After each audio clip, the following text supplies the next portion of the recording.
کیا سیدہ فاطمہ حیض سے پاک تھیں؟ رسول اللہ صلی اللہ علیہ وآلہ وسلم نے فرمایا، میری بیٹی فاطمہ انسانی حور ہے جس نے کبھی گندگی کا خون نہیں دیکھا۔ ایک صحابیہ نے پوچھا کہ پھر بنا حیض کے بچہ کس طرح؟ بسم اللہ الرحمن الرحیم۔ حضور نبی آخر الزمان صلی اللہ علیہ وآلہ وسلم اور حضرت خدیجہ الکبریٰ رضی اللہ تعالی عنہ کی سب سے چھوٹی صاحبزادی کا نام حضرت فاطمہ رضی اللہ تعالی عنہما تھا۔ آپ بہت لاڈلی صاحبزادی تھیں، لیکن آپ کو بچپن میں بڑی مشکل اور کٹھن حالات کا سامنا کرنا پڑا۔ ایک طرف چھوٹی سی عمر میں سر سے ماں کا سایہ اٹھ گیا، تو دوسری جانب دشمنان اور اسلام کی طرف سے اللہ کے پیارے رسول صلی اللہ علیہ وآلہ وسلم کو اذیتیں اور تکلیفیں پہنچائی جا رہی تھی۔ کبھی ابو جہل کی سختی کی شکایت لے کر بارگاہ رسالت صلی اللہ علیہ وآلہ وسلم میں حاضر ہوتی، تو کبھی اپنے والد محترم صلی اللہ علیہ وآلہ وسلم کے بارے میں کفار کے ناپاک منصوبے دیکھ کر اشک بہاتی، کبھی رحمت دو عالم صلی اللہ علیہ وآلہ وسلم کے بابرکت کندھوں سے غلاظت دور کرنے پہنچتی۔ حضرت عبداللہ بن عباس فرماتے ہیں کہ ایک دن حضرت فاطمہ تو زہرا رضی اللہ تعالی عنہما سرکار علی وقار صلی اللہ علیہ وآلہ وسلم کی بارگاہ میں ایسے تشریف لائیں کہ آپ کے چشمان کرم سے آنسو روا تھے۔ غم خوار امت نے اس کا سبب پوچھا تو فرمایا، ابا جان میں کیوں نہ روں؟ کفار قریش کا ایک گروہ حجر اسود کے پاس لات و عزا اور منات کی قسمیں کھا رہا ہے، اگر آپ کو دیکھ لیا تو شہید کر دیں گے، اور ان میں سے کوئی شخص ایسا نہیں جس نے آپ صلی اللہ علیہ وآلہ وسلم کے مقدس خون سے اپنا حصہ پہنچانا نہ ہو۔ اس پر آپ صلی اللہ علیہ وسلم نے ارشاد فرمایا، میری بیٹی وضو کا برتن لے کر آؤ۔ چنانچہ آپ صلی اللہ علیہ وآلہ وسلم نے وضو فرمایا اور مسجد کی طرف روانہ ہو گئے۔ جب کفار قریش نے رسول اللہ صلی اللہ علیہ وآلہ وسلم کو دیکھا تو بول اٹھے، یہ رہے۔ وہ پھر ان کے سر جھک گئے اور ان کی تھوڑیاں ان کے سامنے ساکت ہو گئیں کہ اپنی آنکھ تک نہ اٹھا سکے۔ رسول اللہ صلی اللہ علیہ وآلہ وسلم نے ایک مٹھی میں خاک لے کر ان پر ماری اور ارشاد فرمایا، چہرے بگڑ گئے۔ جس شخص کو ان سے کوئی کنکری لگی وہ بدر کے دن کفر کی حالت میں قتل کر دیا گیا۔ خواتین، اسلام کے لیے سیدنا کائنات رضی اللہ تعالی عنہ کی ذات بابرکت اسی طرح اسوا کامل ہے، جس طرح نبی کریم صلی اللہ علیہ وآلہ وسلم کی ذات کو اللہ تعالیٰ نے پوری کائنات کے لیے اسوائے حسنہ قرار دیا ہے۔ آپ تسلیم و رضا کی کھیتی کا حاصل اور مسلمان ماؤں کے لیے مکمل اعلیٰ ترین نمونہ ہے۔ دختران اسلام ہر شعبہ زندگی میں اپنے آپ کو حضرت سیدنا فاطمہ الزہرا رضی اللہ تعالی عنہ کی حیات مقدسہ کا آئینہ میں دیکھیں تو ایک مثالی بیٹی، بہن، بیوی اور ماں کی خصوصیات کا درجہ کمال ہے۔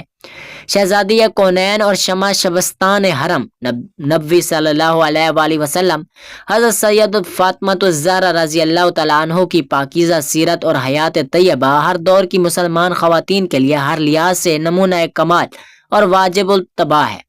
لہٰذا آپ رضی اللہ تعالی عنہما کی حیات مقدسہ سے روشنی کشید کر کے موجودہ دور کی خواتین کو واضح نمونہ عمل دکھانا وقت کی اہم ترین دینی ضرورت ہے، اس لیے کہ ہر خاتون اگر وہ معاشرے میں نیکی، بھلائی اور حسن عمل کے نقوش چھوڑنا چاہتی ہے تو اس کے لیے اپنی پوری زندگی کو نبی آخر الزمان صلی اللہ علیہ وآلہ وسلم کے گھر میں پروان رہنے والی اسوا الزہرا رضی اللہ تعالی عنہا میں ڈھالے، بغیر کامیابی ممکن نہیں۔ شہزادی کونین حضرت سیدنا فاطمہ الزہرا رضی اللہ تعالی عنہما بعثت نبوی صلی اللہ علیہ وآلہ وسلم کے وقت 5 سال کی تھیں۔ اس عمر میں بالعموم ہر بچہ خارجی حالات و واقعات کا شعور رکھتا ہے۔ گویا فاران کی چونٹیوں سے چمکنے والا آفتاب نبوت کی کرنوں نے پوری انسانیت کو یکسر بدل کر رکھ دیا۔ اس کی پہلی جھلک سے مستفیض ہونے والے چند خوش قسمت نفوذ میں آپ رضی اللہ تعالیٰ عنہ بھی شامل تھیں۔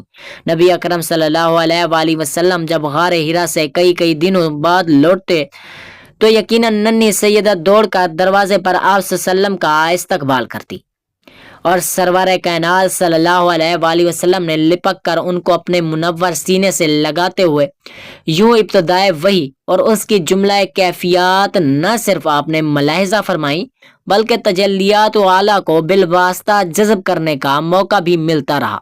نیز اسلام کی خاتون اول خدیجۃ الکبریٰ رضی اللہ تعالیٰ عنہما کی تربیت نے بھی آپ کی زندگی پر گہرے اثرات ثابت کیے۔ حضرت سیدنا فاطمہ الزہرا رضی اللہ تعالیٰ عنہما آپ نے اخلاق و ذات و صفات و عبادت اور قول و فعل میں رسول خدا صلی اللہ علیہ وآلہ وسلم کے ساتھ سب سے زیادہ مشابہ تھی۔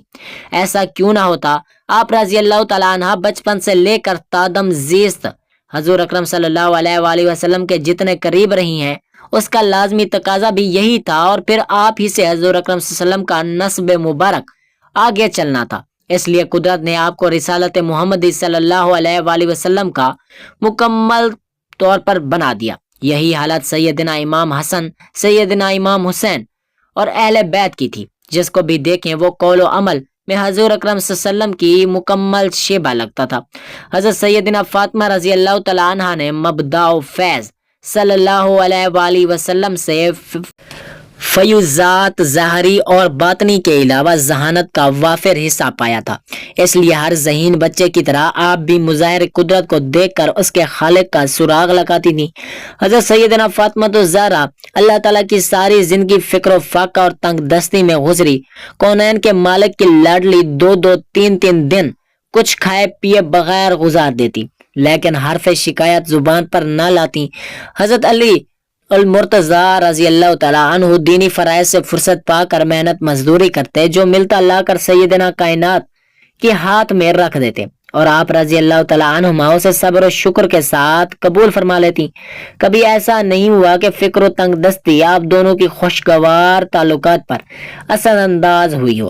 تنگ دستی پر صبر و ضبط کر لینا شاید آسان ہو، لیکن اس حالت پر راضی اور خوش ہو کر اللہ کا شکر ادا کرتے رہنا اور چہرے پر کبھی ناگواری کے آثار تک نہ لانا بہت بڑے حوصلے اور پختہ کردار کی علامت ہے۔ حضرت علی المرتضیٰ رضی اللہ تعالیٰ عنہ فرماتے ہیں، فاطمہ رضی اللہ تعالیٰ عنہما جس طرح اللہ تعالیٰ کی عبادت کو فریضہ سمجھتی تھی، اسی طرح میری اطاعت بھی کرتی تھی۔ عبادت اور ریاضت کے انتہائی سخت معاملات میں انہوں نے میری خدمت میں ذرا بھی فرق نہ آنے دیا۔ وہ ہمیشہ گھر کی صفائی کرتی پر گرد و غبار نہ پڑنے دیتی، صبح کی نماز سے پہلے بچھونا طے کر کے رکھتی، گھر کے ہمیشہ برتن صاف ستھرے ہوتے، ان کی چادر میں پیوند ضرور ہوتے، مگر وہ کبھی میلی نہ ہوتی۔ ایسا کبھی نہیں ہوا کہ گھر میں سامان خور دو نوش موجود ہو اور انہوں نے کھانا تیار کرنے میں دیر کی ہو۔ خود کبھی پہلے نہ کھاتی، زیور اور ریشمی کپڑوں کی کبھی فرمائش نہ کی، طبیعت میں بے نیازی رہی، جو ملتا اس پر صبر و شکر ادا کرتی، میری کبھی نافرمانی نہیں کی۔ اس لیے میں جب بھی صبر و شکر کے پیکر کو دیکھتا تو میرے تمام غم غلط ہو جاتے۔ سب عظمتیں اور روعنائیاں جو کسی بشر میں ہو سکتی ہیں، ان کے در کی خیرات ہیں۔ رسول اللہ صلی اللہ علیہ وآلہ وسلم کی عظیم بیٹی نے اگر بچوں کی تربیت کی خاطر خود تکالیف اٹھائیں اور ان کی بہترین تربیت کی، تو آج کے مسلمان عورت اس ذمہ داری سے کیوں کر فرار تلاش کرتی ہے؟ بچوں کی پرورش ہونے کے داشت، ان کی صفائی ستھرائی، لباس، خوراک کا خیال رکھنا اور گھریلو امور کی پاسبانی عورت کی سب سے بڑی قربانی ہے۔ عورت کی اسی کردار یاد سخت ضرورت ہے۔ آج کی ترقی یافتہ معاشرے کی غیر محفوظ عورت اگر اپنا وقار و عزت اور مرتبہ اور حقیقی مقام دوبارہ حاصل کرنا چاہتی ہے تو اسے چادر زہرا کے سائبان کے نیچے آنا ہوگا۔ حضرت سید الفاطمہ زہرا رضی اللہ تعالیٰ عنہ کی سیرت طیبہ ہماری ماؤں، بہنوں اور بیٹیوں کے لیے خوبصورت نمونہ عمل ہے۔ کہا جاتا ہے کہ سیدنا فاطمہ رضی اللہ تعالیٰ عنہ حیض و نفاس سے پاک تھیں، تو ہمارے ذہن میں یہ سوال پیدا ہوتا ہے کہ حیض جو کہ بچے کی پیدائش کے لیے ضروری عمل ہے، تو پھر جنتی سردار حسنین کریمین کیسے پیدا ہوئے؟ آقا دو جہان نبی کریم صلی اللہ علیہ وآلہ وسلم کے لخت جگر حضرت مولا علی رضی اللہ تعالیٰ عنہ کی زوجہ اور حسنین کریمین کی والدہ محترمہ کی فضیلت قرآن پاک میں بے شمار جگہ پر بیان ہوئی، اور ان کی شان میں بہت سے مستند اور صحیح احادیث موجود ہیں جن سے کوئی بھی ذی شعور انسان انکار نہیں کر سکتا۔ اگر ہم ان کی فضیلتیں بیان کرنا شروع کر دیں تو اس میں کوئی شک نہیں کہ مہینوں لگ جائیں گے، لیکن ہم نہ تو سیدنا فاطمہ کی مکمل فضیلتیں بیان کر سکیں گے اور نہ ہی ان کا شمار کر سکیں گے۔ ناظرین، آج ہم امام انبیاء حضرت محمد مصطفیٰ صلی اللہ علیہ وآلہ وسلم کی پیاری اور لاڈلی بیٹی کی ایک ایسی فضیلت کی بات کریں گے کہ جو انہی سے منسوب ہے۔ یہ ایک ایسی فضیلت ہے کہ پوری کائنات میں صرف یہ فضیلت ایک ہی عورت کو حاصل ہوئی۔ ویسے تو سارے اہل بیت کی پاکی اور طہارت کے متعلق بے شمار احادیث مبارکہ ہیں، لیکن جگرا گوشہ رسول اللہ صلی اللہ علیہ وآلہ وسلم ایسی پاک باز عورت تھیں کہ اللہ تعالیٰ نے ان سے حیض و نفاس کو بھی دور رکھا۔ سبحان اللہ۔ مسلم شریف کی حدیث جس کو امام احمد بن حنبل اور امام نسائی نے بھی نقل کیا، روایت کچھ اس طرح ہے۔ حضرت صفیہ بنت شیبہ روایت کرتی ہیں کہ حضور نبی کریم صلی اللہ علیہ وآلہ وسلم صبح کے وقت باہر تشریف لائے۔ آپ صلی اللہ علیہ وآلہ وسلم نے ایک چادر اور رکھی تھی جس پر سیاہ اون کے کجاموں کے نقش بنے ہوئے تھے۔ حضرت حسن بن علی رضی اللہ تعالیٰ عنہ آئے تو آپ صلی اللہ علیہ وآلہ وسلم نے انہیں اس چادر میں داخل کر لیا۔ پھر حضرت حسین رضی اللہ تعالیٰ عنہ آئے اور ان کے ہمراہ چادر میں داخل ہو گئے۔ پھر سیدنا فاطمہ رضی اللہ تعالیٰ عنہ آئیں اور آپ صلی اللہ علیہ وآلہ وسلم نے ان کو بھی چادر میں داخل کر لیا۔ پھر حضرت سیدنا علی رضی اللہ تعالیٰ عنہ آئے تو آپ صلی اللہ علیہ وآلہ وسلم نے انہیں بھی چادر میں لے لیا۔ پھر آپ صلی اللہ علیہ وآلہ وسلم نے قرآن پاک کی یہ آیات مبارکہ پڑھی: اے اہل بیت اللہ، تو یہی چاہتا ہے کہ تم سے آلودگی دور کر دے اور تم کو خوب صاف کر دے۔ آپ رضی اللہ تعالیٰ عنہ کا فاطمہ لقب زہرا اور بطول ہے۔ سیدنا فاطمہ نے بچپن بہت ہی معصوم اور پاکیزہ گزرا۔ حضرت فاطمہ رضی اللہ تعالیٰ عنہ نے اپنے بابا حضرت محمد مصطفیٰ صلی اللہ علیہ وآلہ وسلم اور اپنی ماں حضرت خدیجہ رضی اللہ تعالیٰ عنہ کی آغوش محبت میں بہترین تربیت حاصل کی۔ سیدنا فاطمہ رضی اللہ تعالیٰ عنہ ہر وقت اللہ تعالیٰ کی عبادت میں مشغول رہتی تھیں۔ آپ رضی اللہ تعالیٰ عنہ دوسری عام لڑکیوں کی طرح کھیل کود میں وقت ضائع نہیں کرتی تھیں۔ آپ کو لوگ عابدہ و زاہدہ اور طاہرہ کے نام سے جانتے تھے۔ احادیث میں ملتا ہے کہ حضرت فاطمہ رضی اللہ تعالیٰ عنہ کے اخلاق اور عادات اور بات چیت کرنے کا طریقہ اپنے بابا حضرت محمد مصطفیٰ صلی اللہ علیہ وآلہ وسلم سے بہت ہی ملتا جلتا تھا۔ آپ رضی اللہ تعالیٰ عنہما کے الفاظ بہت ہی نرم ہوتے تھے، ہر سننے والے پر گہرے تاثرات چھوڑتے تھے۔ آپ کی بابا جان حضرت محمد مصطفیٰ صلی اللہ علیہ وآلہ وسلم حضرت فاطمہ کی پاکیزہ مہک سونگھتے تو آپ فرمانے لگ جاتے: فاطمہ انسانی حور ہے اور جنت کی حوروں کے سردار ہے۔ آپ رضی اللہ تعالیٰ عنہ کو بے شمار لقب ملے: امت السادات، مخدومہ کائنات، دختر مصطفیٰ، بانو مرتضیٰ، سردار خواتین، حضرت سیدنا طیبہ، طاہرہ اور بطول، راضیہ، مرضیہ، عابدہ، زاہدہ، محدثہ، مبارکہ، زکیہ، سید النساء، خیر النساء اور خاتون جنت۔ حضور کریم فرماتے رہتے تھے کہ فاطمہ میرے جسم کا حصہ ہے۔ حدیث پاک میں ہے کہ حضرت فاطمہ رضی اللہ تعالیٰ عنہ دونوں جہانوں کی عورتوں کی سردار ہیں۔ آپ صلی اللہ علیہ وآلہ وسلم نے فرمایا کہ جس نے میری لاڈلی بیٹی فاطمہ کو ناراض کیا اس نے مجھے ناراض کر لیا، اور جس نے مجھے ناراض کیا اس نے اپنے رب کو ناراض کیا۔ جس نے فاطمہ کو راضی رکھا اس نے اپنے نبی اور خدا کو راضی کیا۔ امام نسائی حدیث سے روایت کرتے ہیں کہ حضور نبی کریم صلی اللہ علیہ وآلہ وسلم نے فرمایا کہ میری بیٹی فاطمہ انسانی حور ہے جسے نہ کوئی گندگی اور نہ رطوبت آتی ہے اور نہ ہی کوئی میل کچیل۔ حضرت علامہ جلال الدین سیوطی رحمۃ اللہ علیہ لکھتے ہیں کہ جب بھی حضرت فاطمہ رضی اللہ تعالیٰ عنہ کے ہاں بچہ پیدا ہوتا تو وہ ایک گھڑی کے بعد ہی نفاس سے پاک ہو جاتی، یہاں تک کہ ان کی نماز بھی قضا نہ ہوتی، اس لیے ان کا نام بھی زہرا رکھا گیا۔ حضرت سیدنا علامہ علاء الدین علامتہ کی ہندی خاتون جنت کی شان و عظمت میں حدیث پاک نقل کرتے ہیں کہ حضور نبی کریم صلی اللہ علیہ وآلہ وسلم نے ارشاد فرمایا: میری بیٹی فاطمہ انسانی شکل میں حوروں کی طرح حیض و نفاس سے پاک ہیں۔ اور حدیث میں ہے، حضرت علی رضی اللہ تعالیٰ عنہ سے روایت ہے کہ میں نے اللہ کے رسول صلی اللہ علیہ وآلہ وسلم سے عرض کیا: یا رسول اللہ صلی اللہ علیہ وآلہ وسلم، آپ نے بطول نام کیوں رکھا؟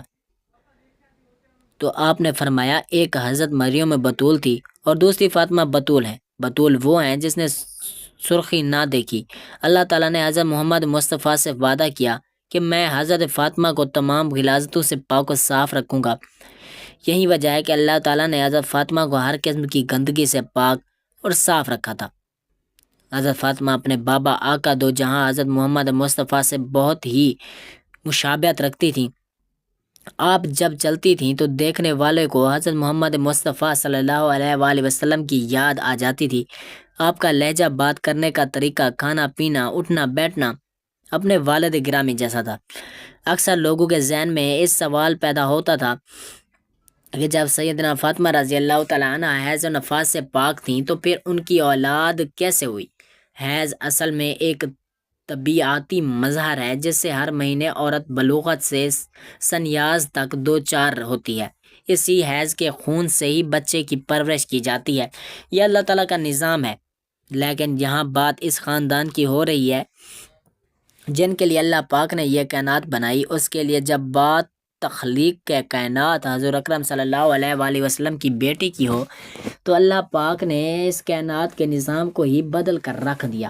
جیسے اللہ نے بغیر ماں باپ کے حضرت آدم علیہ السلام اور اماں حوا کو پیدا کیا، جیسے ہی عیسیٰ علیہ السلام کو اللہ نے بغیر باپ کے پیدا کیا، جیسے سیدنا اسماعیل علیہ السلام کی جگہ پر بغیر ماں باپ کے دمبا پیدا کیا، جیسے اللہ پاک نے دو پہاڑوں کے درمیان ایک اونٹنی کو حضرت صالح علیہ السلام کے لیے پیدا کیا، اسی طرح اللہ پاک نے اپنے آخری اور لاڈلے نبی کو یہ فضیلت دی کہ ان کی بیٹی کو ہر طرح کی گندگی سے پاک رکھے اور بغیر حیض و نفاس کے حسنین کریمین کو پیدا فرما۔ ناظرین، ویڈیو اچھی لگی ہو تو ویڈیو کو لائک کریں، شیئر کریں اور چینل کو ضرور سبسکرائب کریں اور کمنٹ باکس میں اللہ تعالیٰ کے 99 ناموں میں سے ایک نام ضرور ٹائپ کریں۔ اگلی ویڈیو تک کے لیے اجازت دیجیے۔ اللہ حافظ۔